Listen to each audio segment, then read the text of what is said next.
So hello hello welcome back to another video. आज का video बहुत ही कमाल का होने वाला है और यहाँ पे हमें SST class 10 the rise of nationalist in Europe short answer question देखेंगे। तो यहाँ पे इसका पहला क्वेश्चन स्टार्ट होता है और उससे पहले मैं इम्पोर्टेंट बात बता देना चाहता हूँ कि जो लोग भी वीडियो को देख रहे हैं प्लीज़ हमारे चैनल को सब्सक्राइब करें और वीडियो को भी लाइक करें।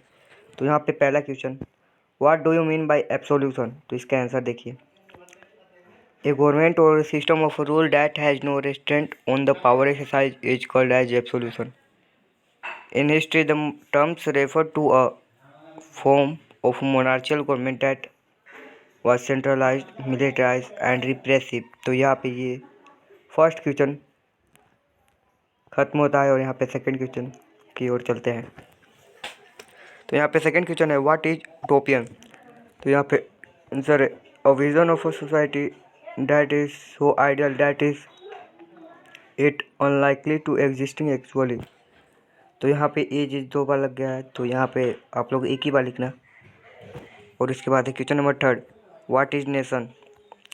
Answer, according to Ernest Renan, a nation is a culmination of a long past of individual sacrifice and devotion, a heroic past great man glory that is social capital upon which one bases a national idea। तो यहाँ पे question number third खत्म होता है। Question number four, what is plebiscite? इसका answer देखते हैं, a direct vote by which all the people of a region are asked to accept और reject a proposal.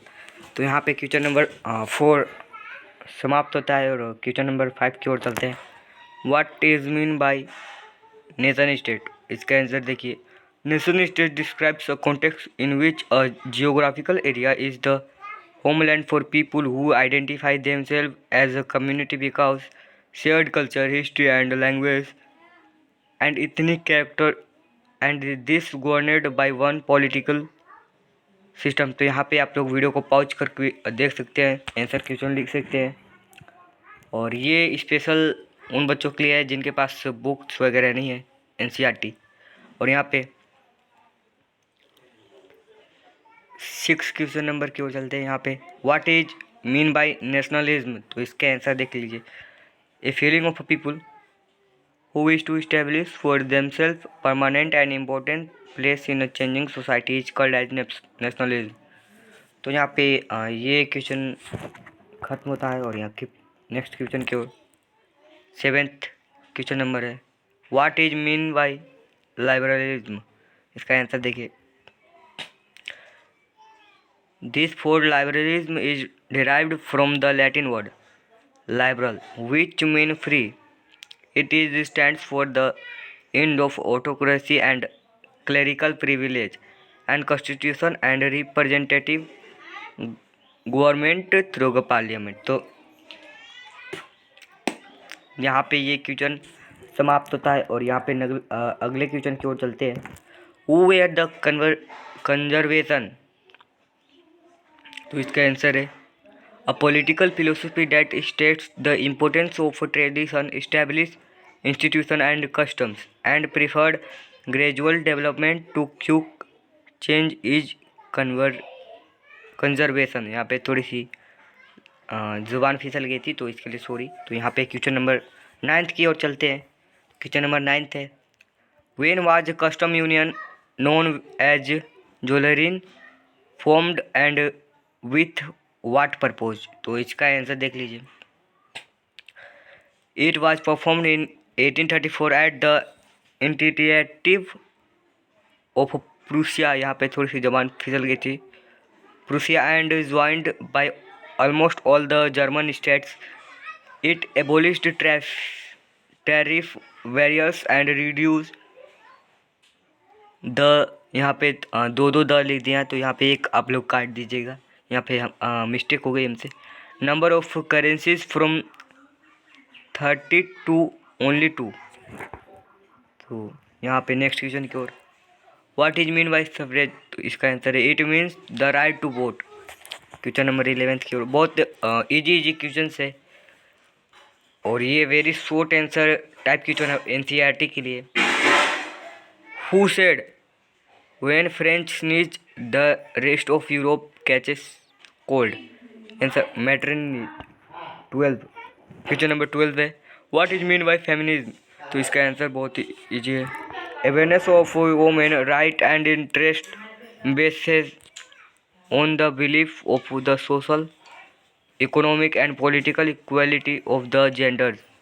Question number 13, what do you understand bye ideology? Answer, it is a system of ideas reflecting a particular social and political vision. तो यहाँ पे of की spelling आप लोग सही से लिख लीजिएगा, यहाँ पे थोड़ी बहुत मिस्टेक होती रहती है, बहुत मेहनत से बनती है वीडियो, तो वीडियो को लाइक कर देना.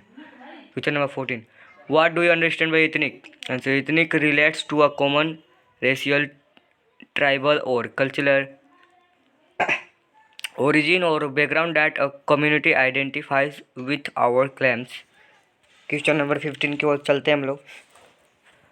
Who were the main architects of unification of Germany? तो यहाँ पे आंसर है इसके दो आंसर ए और आंसर बी. तो आंसर ए देखते हैं, the Prussian king William first. Second B है the Prussian chancellor Bismarck. 16, who were the architects of the unification of Italy? Answer A, freedom fighters and great thinkers like Mazzini, Garibaldi and Cavour etc. B, Victor Emmanuel II of Sardinia Piedmont. Question number 17 की ओर, what is meant by allegory? Answer, when an abstract ideal like a freedom, liberty, greed, envy etc. is expressed through a person or a thing, it is called an allegory. तो और आगे भी है, such an expression has two meaning, one literal and the other symbolic. तो ये question खत्म होता है और अगले क्वेश्चन की ओर चलते हैं. और अगला क्वेश्चन है question number 18, what do you mean by Germania? तो यहाँ पे आंसर है, इन Germania became the allegory of German nation. She is represented as a wearing crown of oak leaves because in Germany the oak stands for heroism. तो यहाँ पे question number 18 खत्म होता है और क्वेश्चन नंबर 19 की ओर चलते हैं.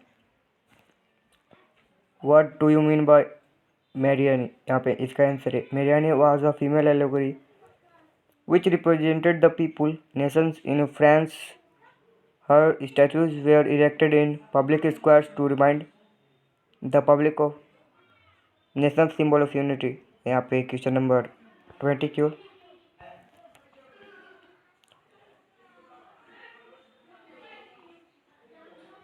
यहाँ पे सॉरी थोड़ी सी मिस्टेक हो गई हमसे. हाँ यहाँ पे question number 20, who was Count Cavour? तो यहाँ पे इसका आंसर देख लेते हैं, he was the chief minister who led the movement to unify the regions of Italy. He was neither a revolutionary nor a democrat.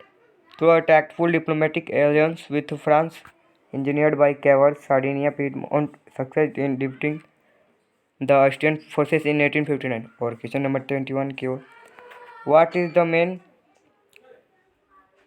contribution of the French Revolution of the world? इसका answer है, the French Revolution led the transfer of sovereignty from the monarchy to a body of citizens. It proclaimed that it were the people who would henceforth constitute the nation and shape its destiny. तो यहाँ पे ये question खत्म होता है. Question number 22 की ओर, what was the objective of treaty of Vienna? तो ये यहाँ पे बताना है इसके बारे में. तो इसका आंसर है, it was called with the object of undoing most of the changes that had come about in Europe during the Napoleonic war. The बourbon dynasty, which had been deposed during the French Revolution, was restored to power. तो यहाँ पे थोड़ी बहुत ज़बान लड़खड़ा रही है, तो यहाँ पे ये कोई दिक्कत वाली बात नहीं है, आगे इम्प्रूव हो जाएगी।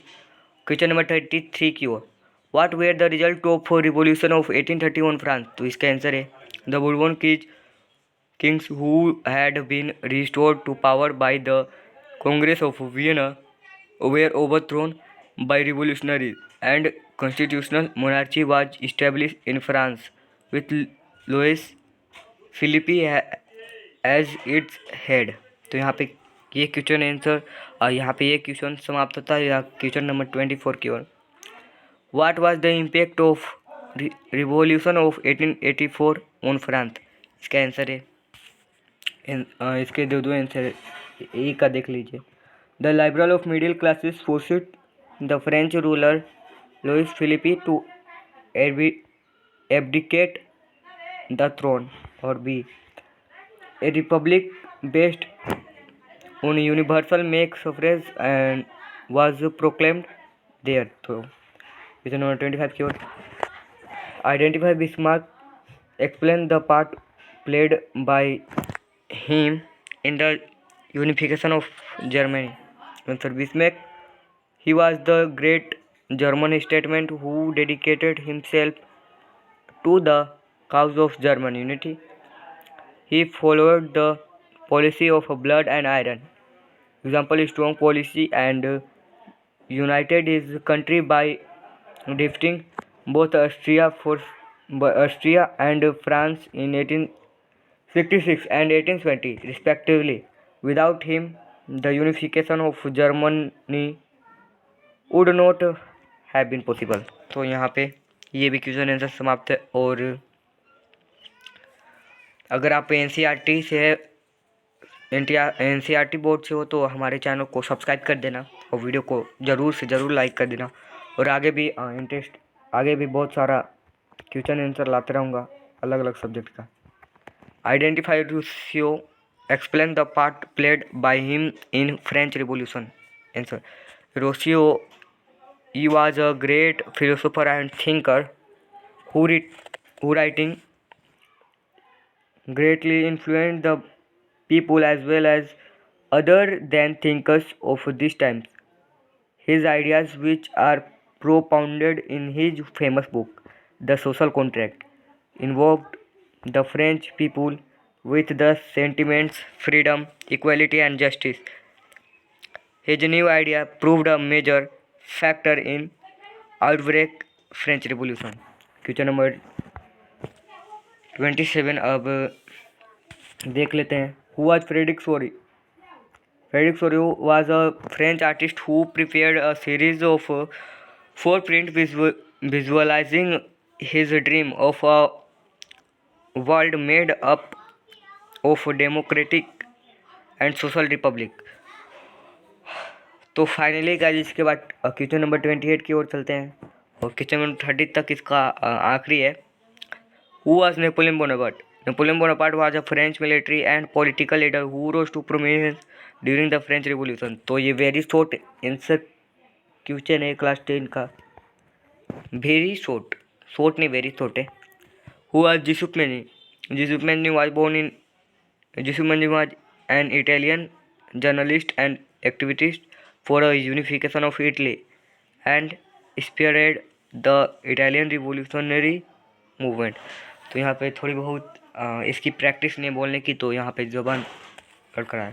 Question number 30, what was young Italy? Who established the young Italy? Answer, young Italy was a political movement of Italian youth। giuseppe many was established in 1930। तो यहाँ पे सभी क्वेश्चंस ख़त्म होते हैं। और एक इम्पोर्टेंट बात कहना चाहता हूँ कि अगर आप हमारे चैनल पे नए हो तो चैनल को सब्सक्राइब कर देना और वीडियो को भी लाइक कर देना। और आगे भी मैं ऐसी वीडियो लाते रहूँगा। तब तक के लिए गुड बाय।